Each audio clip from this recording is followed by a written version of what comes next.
Hello everyone, कैसे हैं आप सब लोग। टीओसी की रिक्वेस्ट मेरे पास बहुत ज्यादा आ रही थी कि सर प्लीज टीओसी स्टार्ट कराओ, बहुत इंपॉर्टेंट है गेट के लिए, प्लीज स्टार्ट कराओ एंड सो ऑन। तो ठीक है भाई, मैं आप लोगों की अब रिक्वेस्ट मान रहा हूँ और टीओसी स्टार्ट करा रहा हूँ। ठीक है, तो काफी स्टूडेंट्स ने मेरे को कमेंट करके बोला था कि सर प्लीज डिस्क्रीट कंटिन्यू कराओ, टीओसी स्टार्ट मत कराओ। तो भाई मैं आप लोगों को बता देता हूँ कि मैं डिस्क्रीट चलाऊंगा, ऐसा नहीं है कि मैं डिस्क्रीट बंद कर दूंगा और पूरा फोकस टीओसी पे दे दूंगा। रादर मेरा ज्यादा फोकस डिस्क्रीट पे ही रहेगा, टीओसी के वीडियो में साथ साथ डालता रहूंगा। ठीक है, ज्यादा फोकस डिस्क्रीट पे रहेगा क्योंकि मेरे को पहले उसको कंप्लीट कराना है हर हाल में। ठीक है, चलिए ओके। तो टीओसी देखो मैं स्टार्ट करता हूँ। देखो भाई, थोड़ा सा पहले मैं इंट्रोडक्शन देता हूँ इस सब्जेक्ट की और फिर हम लोग धीरे धीरे डिटेल में जाते रहेंगे। आज की क्लास सिंपल इंट्रोडक्टरी क्लास होगी, बिल्कुल बेसिक इंट्रोडक्शन मैं आपको दूंगा। ठीक है, देखो भाई, मुझे एक पहले स्टेटमेंट का आंसर करो। लॉजिक की हेल्प से हम लोग क्या करते हैं? आपको पता होगा लॉजिक की हेल्प से हम क्या करते हैं भाई। कोई भी स्टेटमेंट गिवन है, अगर वो स्टेटमेंट हमें लगता है कि वो ट्रू है तो हम लोग उसको प्रूव कर लेते हैं। ठीक है, we will prove that it is true. और अगर हमें लगता है कि कोई स्टेटमेंट फॉल्स है, if we think that some statement is false, तो हम उसको लॉजिक की हेल्प से प्रूव कर सकते हैं कि वो एक्चुअली में स्टेटमेंट फॉल्स है। ठीक है, प्रूव कैसे करते हैं भाई, वही बात है, स्टेप बाय स्टेप हम लोग धीरे धीरे बढ़ते जाते हैं और प्रूव करते चले जाते थे, है ना। स्टेप बाय स्टेप मतलब वही रूल्स ऑफ इन्फ्रेंस मैंने आपको पढ़ाए थे, याद है। रूल्स ऑफ इन्फ्रेंस से फिर जैसे कोई भी स्टेटमेंट गिवन होगी तो हम उसको पहले लॉजिक में कन्वर्ट कर लेंगे और फिर रूल्स ऑफ इन्फ्रेंस लगा करके देखेंगे कि हमारा जो आर्गुमेंट है वो वैलिड है या इनवैलिड है। वैलिड आ गया तो हम बोल देंगे कि स्टेटमेंट हमारी ट्रू है, और इनवैलिड आ गया तो हम बोल देंगे स्टेटमेंट हमारी फॉल्स है। अगर ये सब आपको नहीं पता तो प्लीज पहले मेरे लॉजिक के वीडियोस देख लो, उसके बाद टीओसी स्टार्ट करना भाई। लॉजिक के बिना टीओसी बिग जीरो है, मान के चलना, बिग जीरो। बिना लॉजिक के अगर आपने टीओसी पढ़ा तो आपको कुछ भी समझ नहीं आएगा। भी मैं बहुत ज्यादा थ्योरम्स इसमें पढ़ाऊंगा और सारी थ्योरम्स घुमा फिरा के लॉजिक के साथ लिंक होंगी। तो प्लीज ध्यान रखना भाई, बहुत इतना बड़ा सब्जेक्ट लगेगा टीओसी अगर आपने लॉजिक नहीं पढ़ा हुआ तो। लॉजिक पढ़ा हुआ तो सिर्फ इतना सा लगेगा, क्योंकि मैं एक एक बात को बार बार बोलता रहूंगा, एक ही थ्योरम से चार चार थ्योरम निकालता रहूंगा। याद है ना, P implies Q, है ना। तो मैं कुछ बोलूंगा कि इफ दिस देन दिस, तो फिर वही बात तीन थ्योरम और निकल आएंगी, है ना, कि not P implies not Q, ये ठीक भी हो सकता है नहीं भी हो सकता, है ना। और फिर Q implies P, ये ठीक हो भी सकता है नहीं भी हो सकता, but not Q implies not P, Contra positive, ये हमेशा ठीक होता ही होता था। याद आ रहा है। इसको क्या कहते थे भाई, इनवर्स। इसको क्या कहते थे, कन्वर्स। और इसको कॉन्ट्रा पॉजिटिव। तो इंप्लीकेशन अगर ट्रू है तो फिर इनके बारे में तो मुझे नहीं पता, लेकिन ये हमेशा ट्रू होगा एंड सो ऑन। तो वही बात है, एक थ्योरम बोलूंगा तो उसके आगे तीन तीन थ्योरम और बना के बैठ जाऊंगा। टीओसी में ज्यादातर ट्रू फॉल्स के क्वेश्चंस आते हैं, तो प्लीज ये सब ट्रू फॉल्स वाले क्वेश्चंस वही हैं, वन वे थ्योरम्स होती हैं भाई। और मैंने आपको बताया बार बार, one way theorem GATE exam में आती है, क्योंकि वन वे थ्योरम में कंफ्यूजन आता है कि अगर ये चीज ठीक है तो ये चीज होगी क्या नहीं होगी, मतलब इंप्लीकेशन ट्रू है तो उसका कन्वर्स ठीक होगा या नहीं, वहीं पे सारा कंफ्यूजन पैदा होता है और दिक्कत आती है। तो प्लीज बार बार बोल रहा हूँ, लॉजिक पहले अच्छे से पढ़ लेना भाई। ठीक है, उसके बाद टीओसी स्टार्ट करना। ठीक है, तो फाइनली हमने बेसिक क्या देखा भाई, लॉजिक की हेल्प से हम लोग क्या कर सकते हैं। कोई भी स्टेटमेंट हमें गिवन है, हमें पता है कि वो ट्रू है, तो हम उसको लॉजिक की हेल्प से प्रॉपर प्रूव कर देंगे स्टेप बाय स्टेप कि हाँ जी ठीक है जी ये ट्रू है। सिमिलरली कोई स्टेटमेंट फॉल्स है तो हम लॉजिक की हेल्प से उसको प्रूव कर देंगे कि स्टेप बाय स्टेप ये स्टेटमेंट हमारी फॉल्स है। स्टेप बाय स्टेप वही अपना रूल्स ऑफ इन्फ्रेंस की हेल्प से हम लोग पता लगा लेते थे, है ना। आर्गुमेंट वैलिड है या इनवैलिड है एंड सो ऑन, ये सब चीजें मैंने आपको बता रखी है। फिर भी मैंने 10 रिवीजन दोबारा से बोल दिया। अच्छा जी, अब एक बड़ा अच्छा क्वेश्चन मैं आपसे पूछता हूँ, मैं इसको हटाता हूँ तो थोड़ा सा एक क्वेश्चन अच्छा पूछता हूँ आपसे, हटा रहा हूँ मैं। ठीक है, हाँ जी। तो मैंने बोल दिया, रफली बोल दिया कि कोई भी स्टेटमेंट है हम ऐसा कर पा रहे हैं, लेकिन आप मुझे बताओ क्या एक्चुअली में ऐसा ट्रू है। ठीक है, एक्चुअली में ऐसा ट्रू मतलब गिवन एनी स्टेटमेंट। ठीक है, मैं कोई भी स्टेटमेंट उठाता हूँ, एनी स्टेटमेंट, मेरे पास कोई स्टेटमेंट गिवन है और मुझे पता है कि वो ट्रू है। आप मुझे बताओ कि आप लॉजिक की हेल्प से प्रूव कर सकते हो कि ये स्टेटमेंट ट्रू है। समझ रहे हो, मेरे पास कोई स्टेटमेंट है, मुझे पता है वो स्टेटमेंट ट्रू है। ये क्वेश्चन नंबर 1 है, पहला क्वेश्चन मैं आपसे पूछ रहा हूं। कोई स्टेटमेंट है, मुझे पता है वो स्टेटमेंट ट्रू है, क्या लॉजिक की हेल्प से उसको प्रूव कर जाऊंगा कि वो ट्रू है। कोई भी स्टेटमेंट उठा लो, ऐसा मैं कर सकता हूं। एक्चुअली क्या था ना, देखो अर्ली 1900s में, है ना, लोगों को लगता था हाँ जी लॉजिक इज कंप्लीट, लॉजिक की हेल्प से हम सब कुछ कर सकते हैं, दुनिया की कोई भी प्रॉब्लम आ जाए लॉजिक उसको सॉल्व कर देगा, इतना ऐसे सब लोगों को लगता था। लेकिन फिर मिड 90s के अराउंड कुछ साइंटिस्ट थे, ट्यूरिंग, एलन ट्यूरिंग नाम सुना होगा आपको। पता है कंप्यूटर साइंस में सबसे बड़ा अवार्ड ट्यूरिंग अवार्ड होता है। कंप्यूटर साइंस के मतलब जो भी रिसर्च होती है उस पे नोबेल प्राइज नहीं मिलता, आपको पता होगा है ना, नोबेल प्राइज तो इंग्लिश, हिंदी, लिटरेचर में मिलता है या फिर आपकी साइंस में मिलता है, फिजिक्स में, केमिस्ट्री में, कोर सब्जेक्ट्स में मिलता है। तो कंप्यूटर साइंस को एक्चुअली कोर अभी इतना नहीं माना जा रहा, धीरे धीरे माना जाएगा। आज की डेट में तो सारा कुछ ही कंप्यूटर साइंस से सॉल्व होता है, बट ठीक है, धीरे धीरे शायद इसको मान लेंगे। बट अभी फिलहाल कंप्यूटर साइंस में सबसे बड़ा अवार्ड ट्यूरिंग अवार्ड होता है भाई। एलन ट्यूरिंग, नाम सुना होगा आपने। एलन ट्यूरिंग ने जो 1936 में ट्यूरिंग मशीन बनाई थी, उससे सारा रेवोल्यूशन आ गया था। ठीक है, हाँ जी। तो सबसे बड़ा अवार्ड ट्यूरिंग अवार्ड होता है। तो ये साइंटिस्ट था एक, और एक साइंटिस्ट था गोडल। ठीक है, और भी काफी साइंटिस्ट थे। इन सब साइंटिस्ट को इंट्यूशन से लगता था कि नहीं, ये बात ठीक नहीं है, दुनिया की कोई भी स्टेटमेंट दे दो जो हमें लगता हो कि वो ट्रू है, हम लॉजिक से उसको प्रूव कर दें कि वो ट्रू है, ऐसा कोई जरूरी बात नहीं है। मतलब बहुत सारी स्टेटमेंट्स होंगी जिनको पता होगा हमें कि वो ट्रू है, लेकिन हम उनको लॉजिक से प्रूव नहीं कर पाएंगे। उनकी इंट्यूशन, मन से ये बात आती थी। लेकिन ये कोई सफिशिएंट नहीं है ना। अगर आप किसी को बोलोगे कि नहीं मेरे मन से ये चीज आ रही है, तो ठीक मान भी सकता है, वो नहीं भी मान सकता, मतलब कोई प्रॉपर प्रूफ तो नहीं है ना। तो प्रॉपर प्रूफ ये नहीं कर पा रहे थे। लेकिन फिर वही बात है, फाइनली मिड 90s के अराउंड, 1900s के अराउंड, 1950s के अराउंड, कुछ ऐसे, मेरे को क्लियर याद नहीं एग्जैक्टली, इन लोगों ने प्रूव कर दिया। ठीक है, क्या प्रूव कर दिया? कि logic is not complete. Logic is not complete. Logic is not complete मतलब logic is not sufficient. Sufficient मतलब ये सारी प्रॉब्लम का आंसर नहीं कर सकता। Logic is not complete. देख रहे हो, समझ रहे हो? एक्चुअली ये टास्क बहुत मुश्किल था। मुश्किल क्यों था? क्योंकि अगर आपको कुछ भी प्रूव करना है, तो प्रूव करने के लिए हमारे पास टूल क्या है? लॉजिक है। तो मतलब लॉजिक की हेल्प से ये प्रूव करना चाह रहे थे कि लॉजिक इनकम्प्लीट है, मतलब लॉजिक इज नॉट सफिशिएंट। ये बहुत मुश्किल काम है, समझ पा रहे हो? मतलब आप किसी टूल का यूज कर रहे हो और आप उसी को कह रहे हो कि ये बकवास टूल है, ये फालतू है, ये बकवास है। ऐसे तो हम कर नहीं सकते ना। समझ पा रहे हो? सिंपल भाषा में बोलूं तो जिस डाली पे बैठे हो उसी डाली को काटने की कोशिश कर रहे हो आप। समझ पा रहे हो? मतलब जिस ब्रांच पे बैठे हो, ट्री की एक ब्रांच पे आप बैठे हो, उसी ब्रांच को आप कट करने की कोशिश कर रहे हो। तो वही जी काम था, ये ऑलमोस्ट इम्पॉसिबल था। लेकिन मिड 1950s के, मतलब 1950s के अराउंड, इन साइंटिस्ट लोगों ने मिलके इस बात को प्रूव कर दिया था। ट्यूरिंग मशीन का बहुत बड़ा रोल था इस सब चीजों में, जो एलन ट्यूरिंग ने बनाई थी। ठीक है, तो इसलिए फिर सबसे बड़ा जो भी अवार्ड है कंप्यूटर साइंस के साइंटिस्ट को जो मिलता है, दैट इज ट्यूरिंग अवार्ड। तो हमारा बिल्कुल इम्पॉसिबल काम था भाई, इन्होंने ये प्रूव कर दिया। मतलब देख रहे हो, मैं दोबारा बोल रहा हूं, कितनी अच्छी बात है, कितनी अमेजिंग बात है। लॉजिक की हेल्प से प्रूव कर दिया कि लॉजिक इनकम्प्लीट है ना। तो ये इतना अच्छा काम इन लोगों ने मिलकर करके दिखाया था।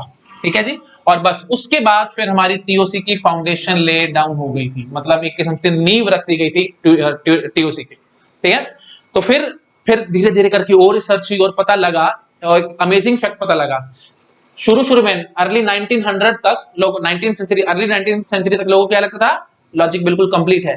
लेकिन जब जैसे धीरे धीरे रिसर्च हुई, डिसाइडेबल प्रॉब्लम, अनडिसाइडेबल प्रॉब्लम, इन सब के बारे में लोगों को पता लगना शुरू हुआ, तो फिर फाइनल कंक्लूजन पता है क्या निकला? आप सुन के हंसोगे। कंक्लूजन ये निकला कि दुनिया की जितने भी प्रॉब्लम्स है ना, वो एक सी की तरह है, समुंदर की तरह है। और उसमें से डिसाइडेबल प्रॉब्लम पता है कितनी है? सिर्फ एक बाल्टी भर। मतलब पूरा समुंदर है, उसमें से सिर्फ एक बाल्टी भर प्रॉब्लम है जिनको लॉजिक सॉल्व कर सकता है। तो कितना ट्रिमेंडस चेंज आ गया। पहले लगता था लॉजिक बिल्कुल कंप्लीट है, लेकिन फिर क्या लगा? लॉजिक तो कुछ भी नहीं है, बिल्कुल जीरो है, ये पिन पॉइंट भी नहीं है। पूरा समुंदर है प्रॉब्लम्स का, उसमें सिर्फ बाल्टी भर प्रॉब्लम है। सिर्फ एक बाल्टी पानी कितना होगा समुंदर में से निकालो, उतनी प्रॉब्लम्स को लॉजिक सॉल्व कर सकता है, बाकियों को सॉल्व नहीं कर सकता। देखो कितना अमेजिंग अमेजिंग बातें पता लगी जैसे जैसे रिसर्च हुई।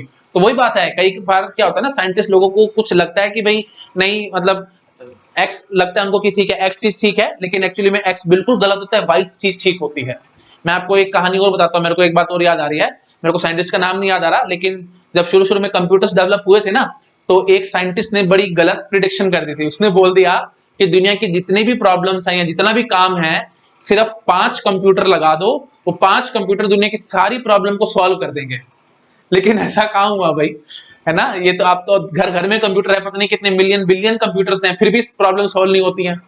तो वही बात है, कई बारी साइंटिस्ट लोग मतलब बिल्कुल गलत और अलग तरह की प्रेडिक्शंस कर जाते हैं। तो वही सब प्रेडिक्शंस पहले चल रही थी, लेकिन वो सब कहानी सारी बदल दी ट्यूरिंग, गोडल, इन सब ने। गोडल इनकम्प्लीटनेस थ्योरम शायद सुना होगा आपने नाम, कोई बात नहीं, मैं आगे पढ़ाऊंगा तो आपको समझ में आ जाएगा। ठीक है, हाँ जी। तो इतना अमेजिंग काम इन्होंने करके दिखाया। तो देख रहे हो कितना इंटरेस्ट डेवलप हो रहा है। तो ये तो अभी जस्ट शुरुआत है टीओसी की, जब मैं अंदर घुसूंगा ना, तो देखना कितना ज्यादा इंटरेस्ट आएगा। ठीक है, हाँ। तो मैं डिसाइडेबल अनडिसाइडेबल वाली बात कर रहा था ना आपसे, तो लॉजिक की हेल्प से ना देखो अनडिसाइडेबल प्रॉब्लम्स, देखो वैसे तो आपको पता होगा डिसाइडेबल क्या होता है, अनडिसाइडेबल क्या होता है। डिसाइडेबल मतलब जिनके लिए कोई ना कोई एल्गोरिथम है, मतलब जिनको हम सॉल्व कर पा रहे हैं, और अनडिसाइडेबल प्रॉब्लम कौन सा कहते हैं, जिनको हम लोग सॉल्व नहीं कर सकते, मतलब उनके लिए कोई एल्गोरिथम नहीं है। तो एक क्वेश्चन और पैदा हुआ था देखो यहीं पे, एक क्वेश्चन तो ये था कि any statement which is true logic की हेल्प से प्रूव कर सकते हैं कि नहीं, और दूसरी ये थी कि एनी प्रॉब्लम, हमारे पास कोई प्रॉब्लम है और हमें पता है उसका सॉल्यूशन है, क्या मैं उस प्रॉब्लम को सॉल्व कर सकता हूं लॉजिक की हेल्प से, मतलब स्टेप बाय स्टेप उस सॉल्यूशन तक पहुंच सकता हूं कि नहीं। ये भी एक बहुत बड़ा क्वेश्चन था। दोबारा से बोलता हूं, क्वेश्चन क्या था भाई, हमारे पास कोई प्रॉब्लम है, उस प्रॉब्लम का सॉल्यूशन मुझे पता है कि एग्जिस्ट करता है, और ये उसका सॉल्यूशन है, ये प्रॉब्लम है, इसका सॉल्यूशन है। अब आप मुझे बताओ स्टेप बाय स्टेप इस प्रॉब्लम से इस सॉल्यूशन तक आप पहुंच सकते हो कि नहीं। समझ पा रहे हो, ये प्रॉब्लम है और ये इसकी सॉल्यूशन है, स्टेप बाय स्टेप, धीरे धीरे स्टेप बाय स्टेप क्या आप यहां तक पहुंच सकते हो सॉल्यूशन तक। क्या हर एक जगह ऐसा होगा, नहीं होगा। फिर वही बात है, वहां से फिर डिसाइडेबल अनडिसाइडेबल प्रॉब्लम वाली बातें शुरू हुई थी। ये सब चीजें एलन ट्यूरिंग, गोल्डन सब ने प्रूव करी थी। नहीं तो आप देखो जनरली आपसे कोई बात पूछेगा कि मेरे पास कोई प्रॉब्लम है और मेरे पास उसका सोल्यूशन है, तो क्या आप स्टेप बाय स्टेप इस सोल्यूशन तक पहुंच सकते हो, आप बोलोगे ऑब्वियस ही बात है भाई, है ना। और ऐसे कोई आपसे पूछेगा कि कोई स्टेटमेंट है मुझे पता है वो ट्रू है, आप इसको प्रूव कर दो कि ट्रू है कि नहीं, आप बोलोगे हाँ जी बिल्कुल हो जाएगी जी। लेकिन ये बातें दोनों गलत हैं, जो कि हमें लग रही है ना, लग रहा है कि ठीक है, बट एक्चुअली दोनों गलत है। Logic is incomplete. दुनिया में बहुत प्रॉब्लम्स हैं जिनका अभी तक लॉजिक से सोल्यूशन नहीं निकला है। प्लीज ये बात ध्यान रखना, मैंने बता भी दिया आपको, विजुअलाइज भी करा दिया, पूरा समुंदर है प्रॉब्लम, उसमें सिर्फ बाल्टी भर प्रॉब्लम है जो सॉल्व हो सकती है। ठीक है, आई थिंक समझ गए होंगे आप लोग।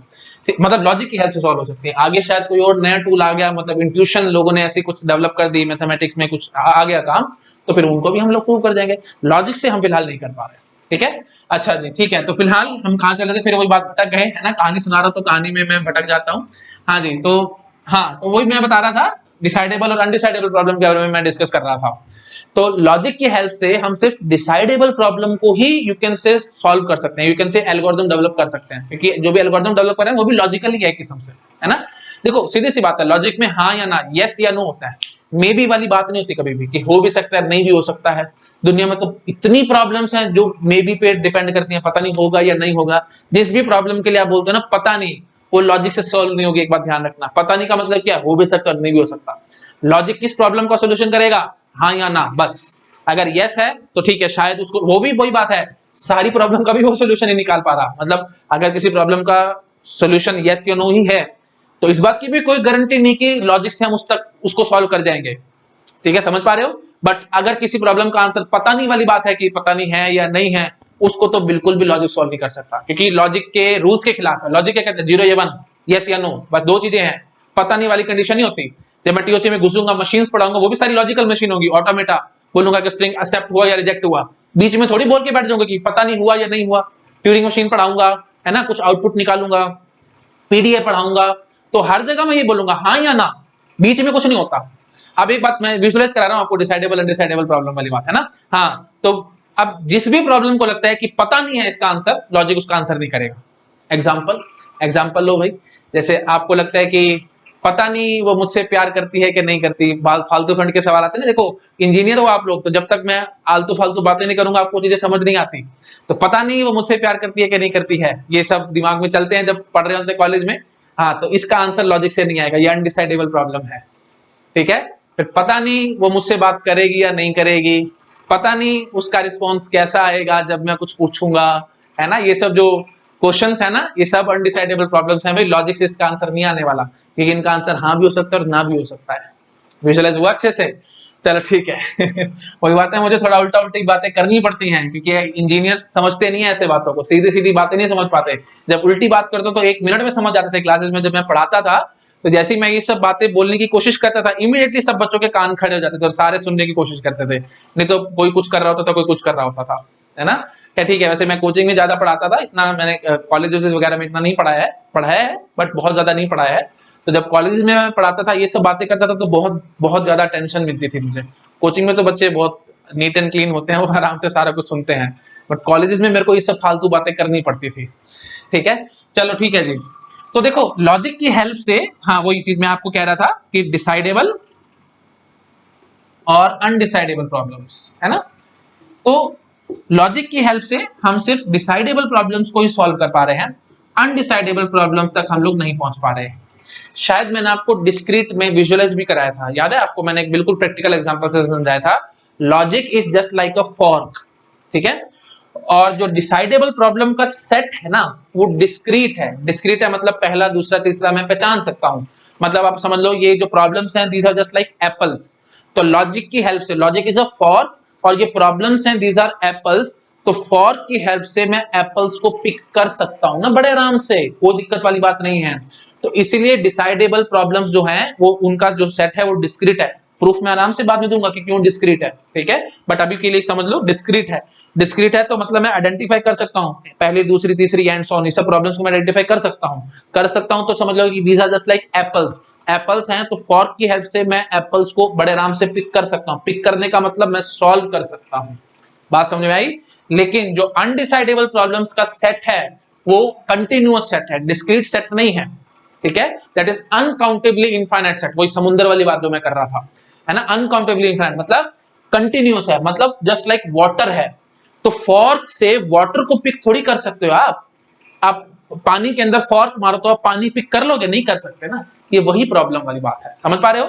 तो मतलब देखो, थोड़ा और टेक्निकली बोलूं, कंटिन्यूअस का मतलब समझ पा रहे हो? लिक्विड वाटर टाइप है, मतलब इन द सेंस जो प्रॉब्लम्स है ना वो आपस, मतलब देखो बहुत सारी इनफाइनाइट, अनकाउंटेबली इनफाइनाइट प्रॉब्लम्स हैं जो अनडिसाइडेबल हैं। तो अनकाउंटेबल इनफाइनाइट प्रॉब्लम्स हैं, तो ये जो प्रॉब्लम्स हैं ये आपस में इतनी ज्यादा इंटरलीव्ड फैशन में हैं, इतनी ज्यादा मिंगल अप हो रखी हैं कि हम फॉर्क मार के उनको पिक नहीं कर सकते। मतलब इन द सेंस मैंने फॉर्क मारा, इन द सेंस मैंने लॉजिक लगाया, तो लॉजिक लगा के मैं इनको डिफरेंशिएट नहीं कर पाता। मतलब मैं एक प्रॉब्लम को सॉल्व करने बैठता हूं लॉजिक की हेल्प से, तो सॉल्व करता करता मैं दूसरी पे जंप कर जाता हूं, मुझे पता नहीं लगता, और दूसरी से मैं तीसरी पे जंप कर जाता हूं, तीसरी से फिर मैं पहली पे आ जाता हूं, तो एक लूप बन जाती है और मैं उसके अंदर फंस जाता हूं। इससे सिंपल लैंग्वेज में विजुअलाइज नहीं करा सकता, समझ पा रहे हो? पहली प्रॉब्लम सॉल्व करने बैठा, उसके बाद करते करते पता ही नहीं लगता कैसे स्टेप्स लगते हैं कि मैं दूसरी में जंप कर जाता हूं, फिर दूसरी से तीसरी, तीसरी से पहली, एंड सो ऑन, मैं लूप में फंस गया।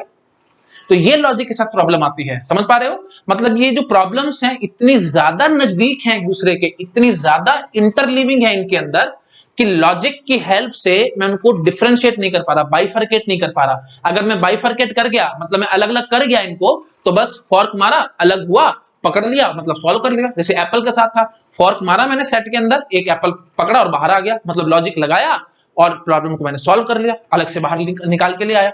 लेकिन फॉर्क मारू मैं पानी के अंदर तो पानी पकड़ के ले आऊं, ऐसा तो नहीं हो सकता। तो वही चीज है, इतनी ज्यादा इंटरलिविंग है, समझ पा रहे हो? मतलब माइक्रोस्कोपिक लेंस से हम लोग देखेंगे तो भी हमें लगेगा कि नहीं ये अभी भी इंटरलिविंग है इनके अंदर, मैं फिर भी इनको बाइफरकेट नहीं कर पा रहा। और जो यू कैन से जो फॉर्क है हमारा, वो तो हमारे को नॉर्मल आई से भी नजर आ रहा है, तो इतना मोटा है, इतना बड़ा बड़ा फॉर्क है, वो मार के मैं कैसे अलग करूंगा उनको? कर पा रहे? थोड़ा थोड़ा विजुअलाइज, बहुत सिंपल लैंग्वेज में कोशिश करना समझाने की। तो मेन प्रॉब्लम ये आती है कि अनडिसाइडेबल प्रॉब्लम लॉजिक से सॉल्व क्यों नहीं होती? क्योंकि मैं इनको डिफरेंशिएट नहीं कर पाता, सारी एक जैसी नजर आती हैं, ये सबसे बड़ी प्रॉब्लम है, ठीक है?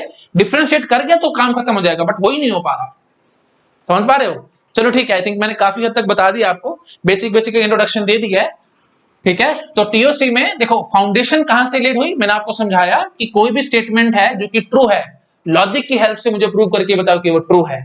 हम नहीं कर सकते, हर एक स्टेटमेंट का आंसर नहीं कर सकता। और साथ साथ कोई प्रॉब्लम है, मुझे पता उसका सॉल्यूशन है, लेकिन लॉजिक की हेल्प से प्रूव करो कि वो सॉल्व हो सकती है, मतलब उसका प्रॉपर सॉल्यूशन बना के दिखाओ, नहीं हो सकता, हर एक प्रॉब्लम के साथ नहीं हो सकता, इसलिए लॉजिक इज इनकम्प्लीट। तो ये जो इतने अच्छे साइंटिस्ट थे ट्यूरिंग, गॉडल, इन्होंने बिल्कुल यू कैन से इम्पॉसिबल काम करके दिखाया, लॉजिक की हेल्प से प्रूव कर दिया कि लॉजिक इनकम्प्लीट है, ठीक है? चलिए ठीक है, तो यहीं से हमारी फाउंडेशन ले डाउन हो गई थी टीओसी की। तो ठीक है, this is all about basic introduction, है ना? और उसके बाद फिर मैं नेक्स्ट क्लास से बेसिक बेसिक टॉपिक्स पे मैं जंप करूंगा। फिर भी थोड़ा सा वैसे बता देता हूं, थ्योरी ऑफ कंप्यूटेशन। कंप्यूटेशन क्या होता है भाई, मुझे बताओगे? कंप्यूटेशन जनरली कहते हैं कैलकुलेशन, ठीक है? आप सोच सकते हो कि it is calculation, but actually ये कैलकुलेशन से बहुत ज्यादा होती है ना? मतलब सिंपल बात बोलूं तो जो भी कंप्यूटर करता है ना वो हमारा कंप्यूटेशन होता है। Anything which is done by computer is computation, simple बात इतनी बोलूंगा। जैसे फॉर एग्जांपल कंप्यूटर क्या करता है भाई, कुछ इनपुट आप देते हो, वो कुछ ना कुछ प्रोसेसिंग करता है और आपको कुछ आउटपुट देता है। तो जो आपने प्रोसेसिंग करी है, this is nothing but computation, ठीक है? तो इनपुट आपने दिया लोअर केस लेटर, आउटपुट में आपको अपर केस लेटर मिल गए, तो this is an example of computation, है ना। इनपुट आपने कुछ नंबर्स किए, उसको सॉर्ट करके आपने बाहर आउटपुट में देखा है, तो क्या ऑपरेशंस कुछ कुछ किया ना, जिससे सॉर्टिंग होगी, कंपैरिजन की एंड सो ऑन, वो कंप्यूटेशन का एग्जांपल है। नॉर्मल 2 + 3 डाला 5 आ गया, तो ये कैलकुलेशन होगी normal, this is also computation and so on. तो समझ गए, जो भी कंप्यूटर करता है दैट इज कंप्यूटेशन। तो थ्योरी का मतलब यहाँ पे क्या है भाई, थ्योरी का मतलब सिंपली ये है कि हम लोग थ्योरेटिकल कांसेप्ट्स में ज्यादा घुसने की कोशिश करेंगे। हम देखेंगे कि मशीन्स एक्चुअली कैलकुलेशंस करती कैसे हैं। टीओसी सब्जेक्ट में हमने मशीन्स के बारे में पढ़ना है, एब्स्ट्रैक्ट मशीन्स, थोड़ा अच्छा बोलूं तो एब्स्ट्रैक्ट, एब्स्ट्रैक्ट मतलब इमेजिनरी मशीन्स के बारे में पढ़ना है, जो कि रियल लाइफ में एग्जिस्ट नहीं करती, है ना। Finite automata, push down automata, Turing machines, ये सब चीजें मैं आपके साथ डिस्कस करूंगा डिटेल में, आराम से। अभी नहीं, मैं अभी मन कर रहा है मेरा बोलने का, बट मैं अपने आप को बहुत कंट्रोल कर रहा हूं, मैं नहीं ज्यादा बोलना चाहता क्योंकि चीजें आपको इतनी समझ में नहीं आएंगी, ठीक है। फिलहाल आपको सिंपली याद रखना है, थ्योरी ऑफ कंप्यूटेशन सब्जेक्ट में हमें मशीन्स के बारे में पढ़ना है, और वो मशीन्स कैसी हैं, एब्स्ट्रैक्ट हैं। एब्स्ट्रैक्ट मतलब इमेजिनरी, एब्स्ट्रैक्ट समझ गए ना, एब्स्ट्रैक्ट मशीन्स के बारे में हमें पढ़ना होता है, और ये एब्स्ट्रैक्ट का मीनिंग क्या है, इमेजिनरी, ठीक है। तो हम लोग ना इसमें दो चीजें देखेंगे, थ्योरी ऑफ कंप्यूटेशन में दो चीजें देखेंगे। पहली चीज हम देखेंगे कि how machine perform these computations. कोई मशीन में दे दूंगा, जैसे फाइनाइट ऑटोमेटा में दे दूंगा आपको, ये एक्चुअली में कंप्यूटेशंस कैसे कर रहा है वो हमें देखना होगा, हाउ मशीन परफॉर्म कंप्यूटेशन। एक तो ये चीज हम देखेंगे टीओसी सब्जेक्ट के अंदर, और दूसरी चीज देखेंगे given a machine and a task, क्या ये मशीन ये टास्क परफॉर्म कर सकती है कि नहीं। ये बड़ी अच्छी बात है, समझ में आ रहा है। कोई मेरे पास टास्क है और एक मशीन है, वो इमेजिनरी मशीन जो मैं आपको बोल रहा हूं, है ना, एफए है, पीडीए है, ट्यूरिंग मशीन है, एंड सो, नाम सुना होगा आपने, नहीं सुना तो मैं आगे धीरे धीरे बोलता रहूंगा। तो मैंने एक मशीन दे दिया आपको और एक टास्क दे दिया, मैं पूछता हूं आपसे, क्या ये मशीन ये टास्क परफॉर्म कर सकती है कि नहीं। इस क्वेश्चन का भी मैं आंसर करूंगा, मतलब एक किस्म से मैं कंप्यूटेशनल कैपेबिलिटी देखूंगा मशीन की, ठीक है। कंप्यूटेशनल कैपेबिलिटी अच्छा वर्ड है, मैं आपको डिटेल में आगे बताऊंगा, बट मेन थिंग क्या है, मैं कैपेबिलिटी या कैपेसिटी कुछ भी बोल दूं, है ना, मतलब किस हद तक ये कंप्यूटेशंस कर सकते हैं, इसकी क्या लिमिट है। मतलब मॉडल है मेरे पास, मैथमेटिकल मॉडल बोलते हैं हम इन सब चीजों को, मैथमेटिकल मॉडल है, मैं इसको पुश करूंगा एंड तक, देखूंगा कि कहां तक इसकी लिमिटेशंस है, क्या बाउंड्रीज है इसकी, किस हद तक ये टास्क कर सकता है, ठीक है, वो सब दिखाऊंगा। जैसे आपको थोड़ा थोड़ा आइडिया हो तो फाइनाइट ऑटोमेटा में इक्वालिटी कंडीशन ही होती है, जैसे इक्वल एज इक्वल बीस के स्ट्रिंग मैंने इनपुट कराए, तो ये एफए की बस की बात नहीं है, लेकिन पीडीए कर लेता है, तो एक कंप्यूटेशनल कैपेबिलिटी वाली बात आ गई, समझ में आया। तो मैंने टास्क दिया इक्वल एज और इक्वल बी का स्ट्रिंग, और मैं एफए को देके पूछ रहा हूं कि क्या आप मुझे बता सकते हो कि इनमें ए और बी इक्वल है या नहीं है।